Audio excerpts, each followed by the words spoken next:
Hola, hola, ¿cómo están? Sean bienvenidos una vez más. El día de hoy les compartiremos una historia sugerida por ustedes. Recuerden activar la campanita de notificaciones y si desean apoyarnos lo pueden hacer dejando su like. Así nos ayudan a mantenernos activos cada semana y poder llegar a otras personas que tienen el mismo interés por estos temas. Ahora sí, acompáñenos a conocer de cerca los detalles de esta historia.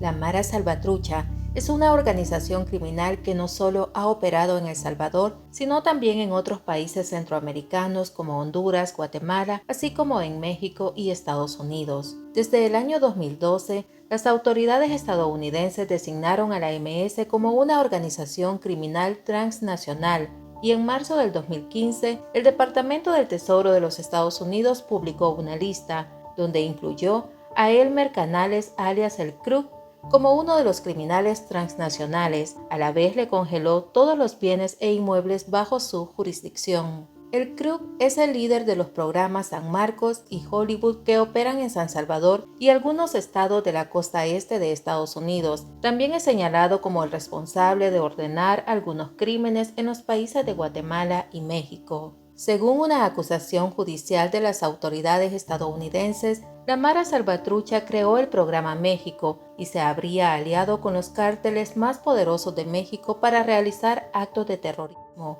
Es por esta razón que la Fiscalía del Distrito Este de Nueva York presentó formalmente a las autoridades de El Salvador un listado solicitando la extradición de 14 pandilleros, pero no los de menor rango, sino a los fundadores de la Ranfla Nacional. Elmer Canales Rivera, alias el Crook, nació el 21 de enero de 1976 en El Carmen, un municipio del departamento de la Unión en El Salvador. Estudió hasta noveno grado, pero se retiró de la escuela para aprender el oficio de mecánica en enderezado y pintura.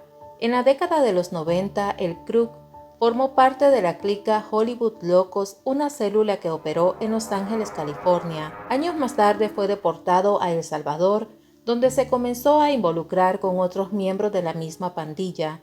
Tras cometer una serie de delitos, fue capturado y recluido en el penal de Apanteos. Dentro de la cárcel, el Crook se convirtió en un gran aliado de Borromeo Enrique Enríquez.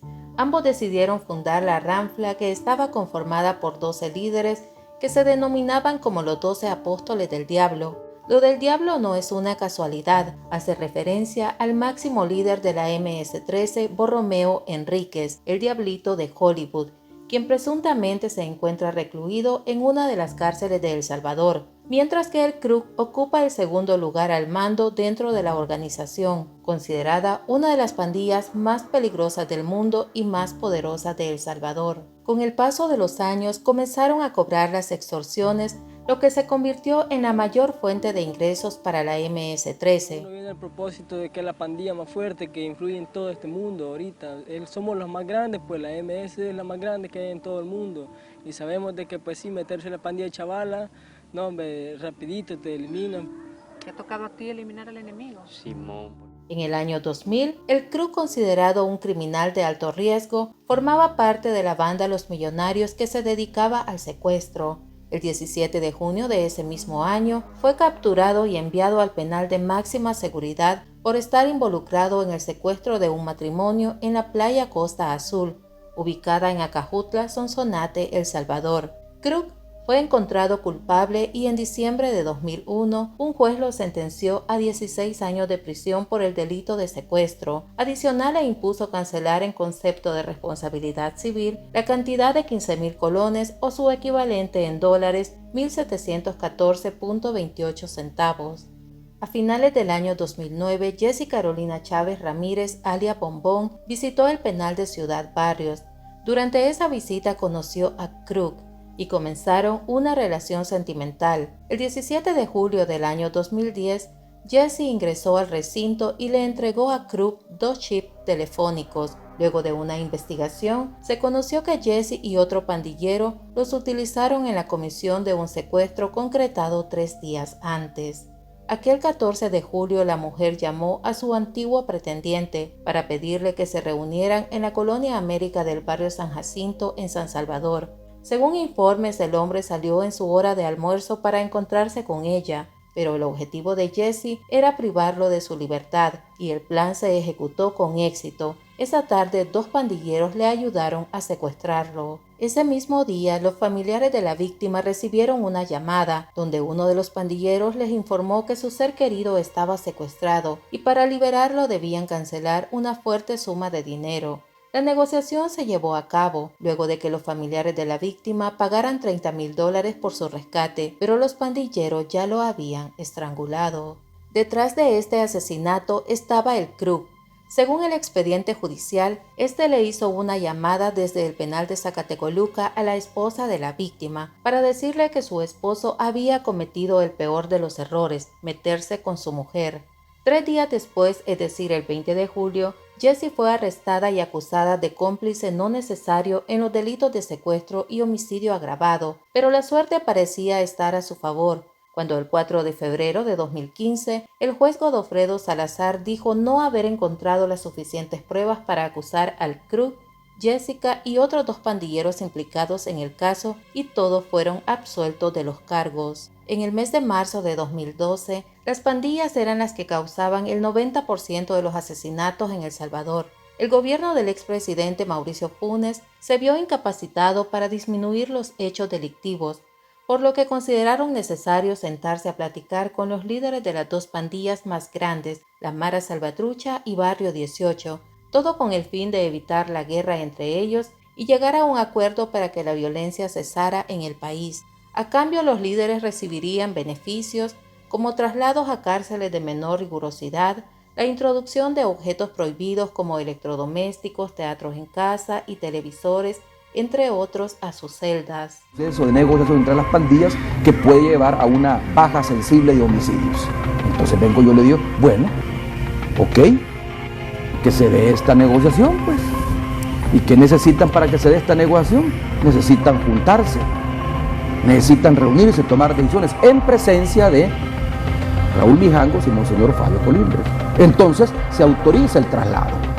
Fue así como los máximos líderes de las principales pandillas en El Salvador salieron de la cárcel de máxima seguridad para comunicar que había una tregua entre las pandillas y el gobierno. Producto de ese acuerdo, en marzo de 2012, el Krug fue trasladado de la cárcel de máxima seguridad al penal de Ciudad Barrios para que le pidiera a sus compañeros que detuvieran la ola de violencia que azotaba para esa época al país.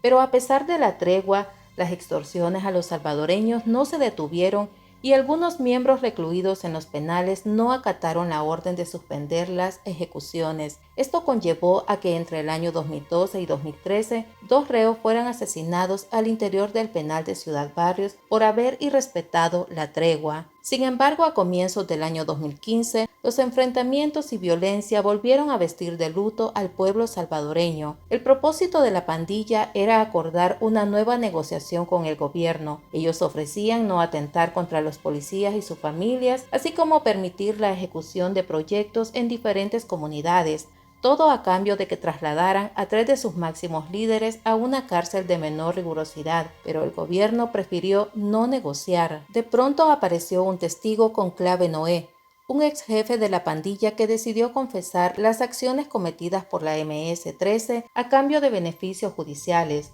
Noé formó parte de los testigos de la Operación Cuscatlán. Dijo que la Mara Salvatrucha se había organizado para cometer una serie de delitos entre los meses de febrero y abril del año 2015. Rápidamente las autoridades decidieron trasladar nuevamente a los líderes de la Ranfla Nacional al penal de Zacatecoluca por haber quebrado el pacto de la tregua. Noé hizo serias revelaciones ante el juzgado especializado de sentencia. Dijo que la policía ayudó a Krug a inventar audiencias falsas para que pudiera salir del centro penitenciario.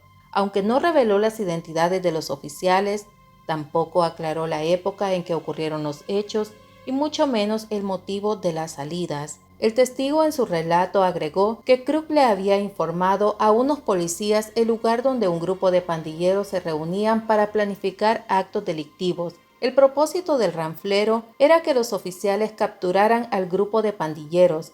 porque él quería controlar el territorio que estos dominaban debido a que en esa zona se generaban ganancias de hasta $70,000 con la venta de drogas.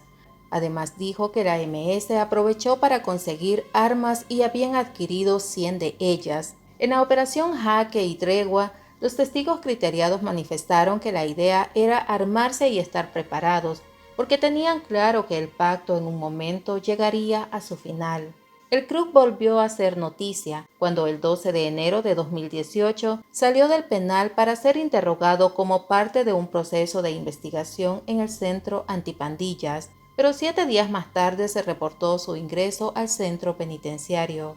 El 6 de febrero del año 2020, luego de escuchar varios testimonios, entre ellos el del testigo Noé, los líderes Krug, Colocho y Tigre fueron juzgados bajo la Operación Cuscatlán.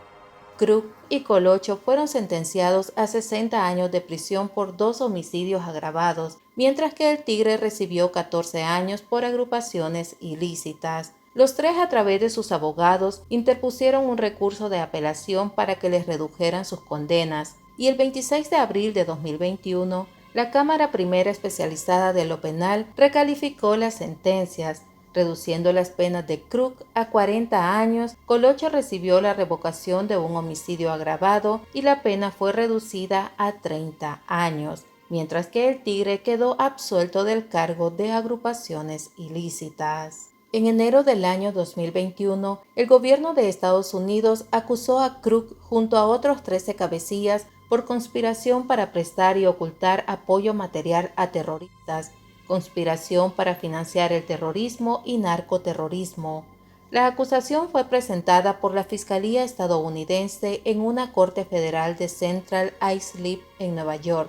Esta es considerada la acusación más amplia y de mayor alcance que se ha hecho en la historia de los Estados Unidos contra la MS-13 y su estructura de mando y control. El 1 de junio del año 2021, la Cámara Especializada en El Salvador concluyó que al Krug se le había violado el derecho a libertad porque ya había cumplido más de 2 años de detención provisional sin una sentencia en firme, lo que indicaba que el Krug podía ser puesto en libertad en cualquier momento. Llegado el 4 de junio de 2021, 2 juzgados de El Salvador recibieron la solicitud de extradición firmada por 2 fiscales federales de Estados Unidos para la extradición de alias Colocho y el Krug.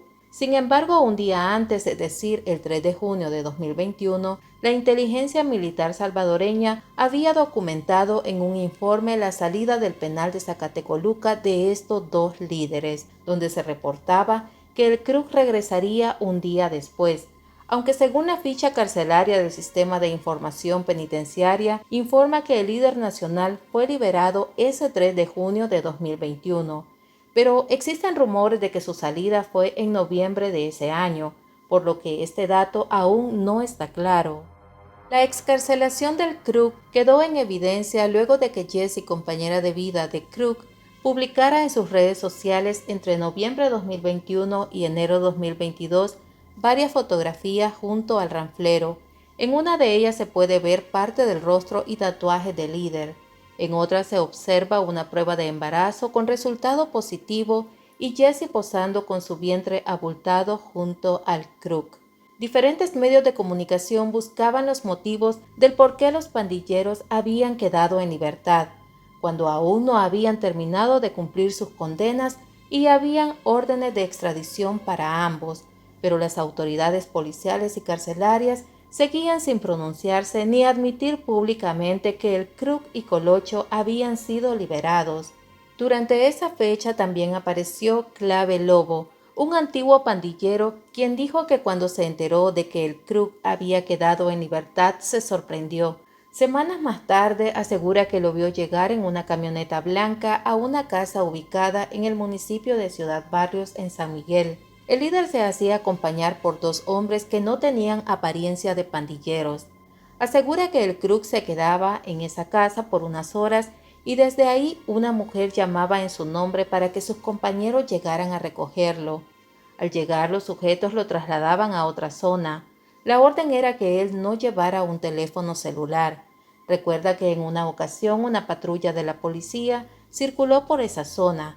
Cuando ésta desapareció, Varios postes y vigías afines de la MS se apostaron alrededor de aquella casa. Minutos más tarde, el Krug se bajó de la camioneta e ingresó a la vivienda. También agregó que en una oportunidad el Krug fue trasladado a un territorio de la 18 en Zacatecoluca en la misma camioneta blanca que parecía muy sospechosa. A los pocos meses se rumoró que el Krug había huido de El Salvador a Guatemala y luego se conoció que estaba viviendo en México. El 9 de noviembre de 2023, la historia para el Krug cambió para siempre, cuando un funcionario de Estados Unidos en México que pidió guardar su identidad informó a un noticiero que Krug había sido arrestado por agentes federales en Tapachula, una ciudad entre la frontera de México y Guatemala. El funcionario confirmó que Krug ya se encontraba en Houston, Texas, en espera de ser referido a Nueva York, quien lo reclama para juzgarlo por una serie de delitos, entre ellos ordenar y conspirar crímenes desde El Salvador a Guatemala, México y Estados Unidos,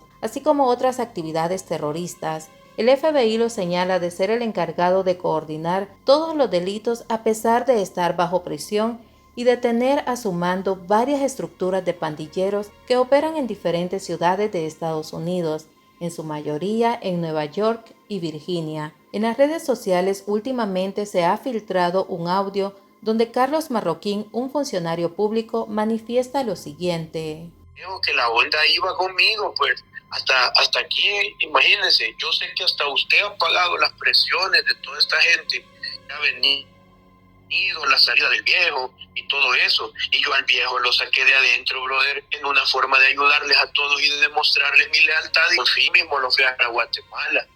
Entonces, pero yo no sé por qué se confían en otra gente, brother. O sea, aquí estábamos claros y parejos que la onda iba conmigo, pues. Por su parte, el ex juez contra el crimen organizado, Godofredo Salazar, quien trabajó para la Corte Suprema de Justicia, emitió un comunicado ante los ataques en redes sociales que lo señalan de haber ordenado la liberación de El Krug. En el documento niega los señalamientos en su contra y asegura que fue un Tribunal Superior de Apelaciones que modificó la pena de 60 a 40 años y meses más tarde ordenó ponerlo en libertad por haber superado los 24 meses del plazo de la detención por uno de los casos. Manifiesta que el Juzgado Especializado de Sentencia A de San Salvador pidió a la Dirección General de Centros Penales que no fuera liberado por otros procesos que tenía pendientes como el de extorsión y agrupaciones ilícitas. Este caso aún está bajo vía de investigación. Al tener información más concreta, les informaré los avances a través de mis redes sociales, donde me pueden buscar como Casos, Crimen y Misterio. Misteriosos, no olviden compartir para llegar a más personas. Si desean apoyarme, lo pueden hacer con un like y dejando su comentario sobre qué opinan de este caso mediático que está dando mucho de qué hablar. Espero estén bien donde quiera que se encuentren. Nos vemos en un próximo video de Crimen y Misterio. Hasta luego.